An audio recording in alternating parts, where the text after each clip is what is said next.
Let's talk drywall. We're here to help you avoid those wavy and uneven walls. We're on one of our exclusive projects today, and they just put up the sheetrock. They're mudding the walls, they're finishing. But what should you know when you're going into your next projects to avoid any uneven and wavy walls?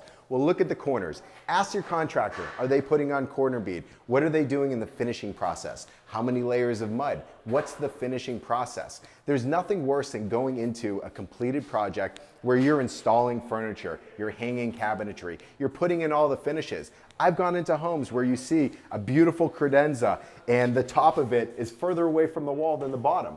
It's too late. What do? Well, we're here on site where actually some of the contractors are doing some of the finishes as we speak. You can see over here, they're putting on the different layers of mud.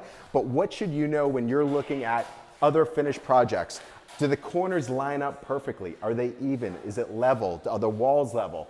Do the joints up on the ceiling, do they meet perfectly, or do you see waves? Well, you don't want to finish your project and have your cabinets different distances from the ceiling. But let's come and take a look. Check out how they're doing all the finishes for their drywall to make sure that it's perfect. They put one layer of thick mud, two layers of finishing mud, and then they sand it once it's all set and perfect. So make sure you tune in for all of the next series. We appreciate you tuning in. Subscribe now, hit the button, hit the bell, and make sure you tune in next time. You can always check us out at FL Home Shows. We'll see you next time.